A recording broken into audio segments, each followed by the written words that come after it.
Over the course of the next 30 minutes, I'll be teaching you everything I know about plugin development. I'll cover all kinds of topics, including plugin widgets, plugin actions, data persistence, and so much more. If you're looking for a specific topic, there's a playlist linked in the description containing all of the individual videos. If you're just looking for a way to take your development to the next level, plugins are the way to go. Enjoy. Christmas came early this year in the form of plugin actions, which essentially function as flexible keyboard shortcuts that work even when the plugin isn't activated. I'll be walking you through the complete process of setting up and testing them. Let's jump right in. Now, I already have a place open in Roblox Studio, just a couple bricks and not much else. I've been working on my own plugin. You can see on my keyboard if I hit Ctrl and A, even though I don't have the plugin selected, it still detects the keyboard shortcut. And you don't just have to use them for enabling plugins, you can also use them for things like this down here. This timer doesn't actually have a toolbar button up here. This is all you've got, and you can click this button to expand it. There's no real reason to have it, but if I wanted, I could assign a keyboard shortcut on here, provided I updated the code in this, of course, to support that, and I would be able to expand and contract this just with a keyboard shortcut. So that's essentially what we'll be doing today. It's fairly simple, and you should get the hang of it fairly quickly. I will say before we get started that you do need to have some basic knowledge of Roblox Studio and programming itself, because I won't be explaining tiny things like variables and functions. Let's start by inserting a local script. Truth is, pretty much any kind of script will work, but I like to use local scripts because old habits die hard, and those are what I used in the beginning. So now the first thing we need to do is create our plugin action. I have the plugin action wiki page open over here, but this only tells us what to do with the action, not how to create it. You need create plugin action in order to actually create the keyboard shortcut. So we'll go into here and create a new plugin action. We'll just call it plugin action. We'll first reference the plugin object, then add create plugin action. Now, when there's a lot of variables, I'd like to space it out like this for easier reading, but it's not necessary. So we have 3 spaces to fill in, as you can see right here. We've got the action ID, the text, and the status tip. The first one, action ID, is like a variable name. You want it to be different from every other action ID out there, or else they'll clash and potentially break. Whoever is using the plugin won't actually ever see this, so you don't have to worry about making it pretty. I prefer to just name it like I would a normal variable. So I'm going to name this plugin action test. The second parameter is text. Now this is pretty much the name of the keyboard shortcut, so this is actually where you choose what the user sees. So I'll write print to output since that's all we'll be doing today. Finally, there's the third one, status tip, which is very simple. It's just a description of the action. I'm going to say print a thing to output, I guess. Now that we've got that done, we can write a function for when it gets triggered. So you can just write a typical function.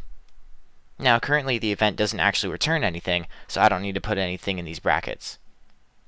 So as you can see here, this event is called triggered, so all we need to do to use it is go plugin action dot triggered, connect to the triggered function. And that's all it takes. So now we've got a working script. We can right click and click on publish this plugin, create new, and get that published. Then we go into manage plugins, find plugins, my creations, plugins, go to the plugin you've created, and install it. One thing to note is that at the moment I haven't been able to get the plugin actions to work without closing Studio and then reopening it.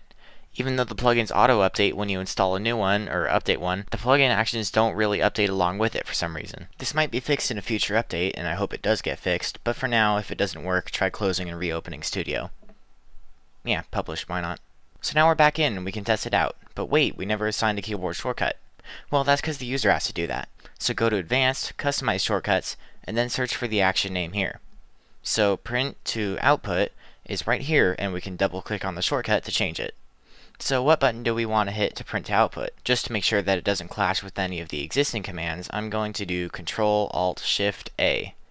I'm 99% sure that's not in use. A good thing to do is to always search for the keyboard shortcut before you overwrite it. There's no point for me to search it now since I've already overwritten anything that might have been there, but that's generally a good practice to keep in mind. So now that I've assigned the shortcut, I can go Ctrl-Shift-Alt-A, and if I go to output, oof, there it is. Now, if you've gotten this working, you've successfully used plugin actions. Congrats, you can leave the video now, but if you want to stick around, I can talk a bit longer, I suppose. Now, you can do more with the plugin action object than just the triggered event. For example, if we go back to the wiki, you can do a lot with these 3 properties here, like read values you've already set. Okay, so these may not be useful to me, but maybe you see a use case for these that I don't, and in that case, good on you. One property I would love to see is a read-only property that tells you what the user has chosen as their shortcut for action. This would be useful for doing things like adding tooltips on the interface that remind them, hey, remember that you assigned that keyboard shortcut? Why not use that instead?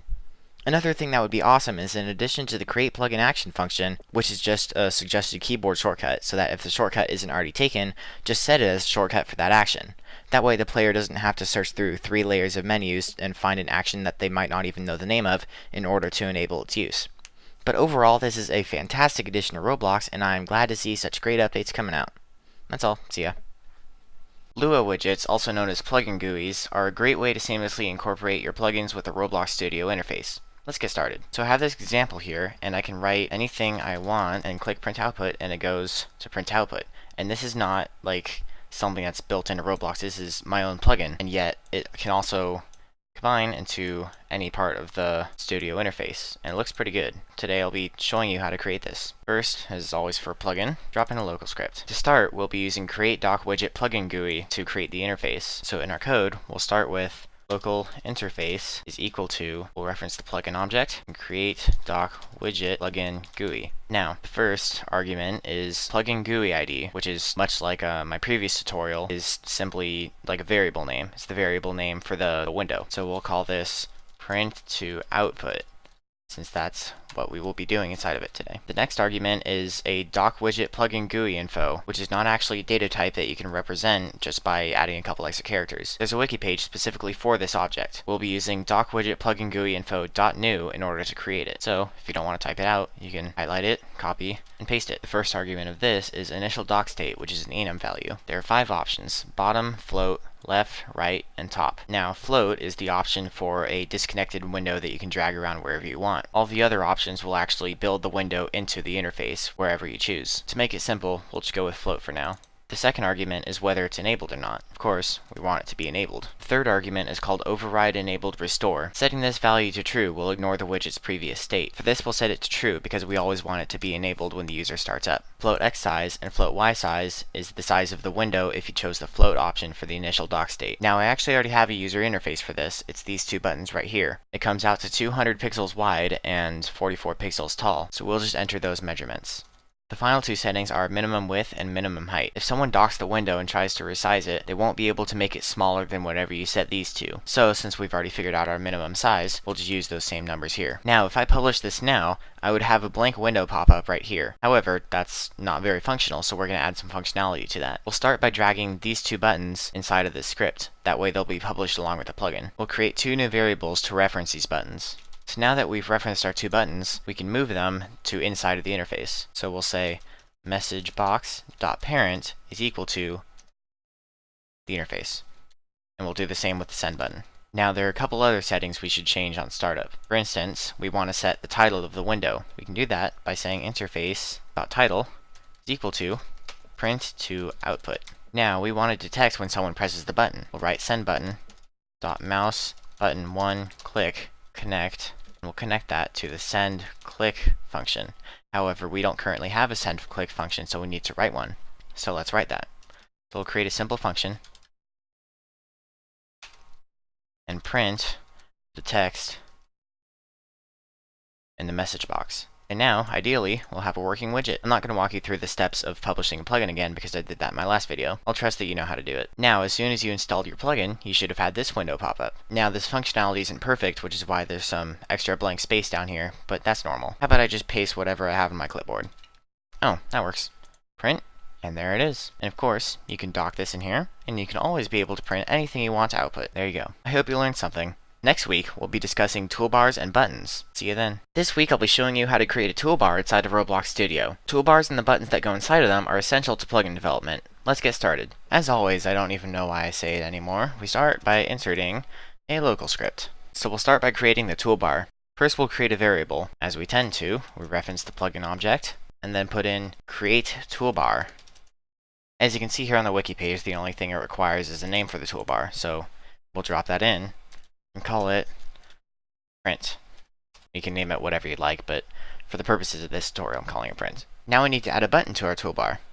So we'll make a button variable, reference the toolbar, and create button. There are actually 3 arguments for this. There's the text, the tooltip, and the icon name. Text is the name of the button that the player sees if you haven't established an icon. We'll name this status. The second is tooltip. Tooltip acts like the description of the button and what it'll do. So I'll type what it's going to do.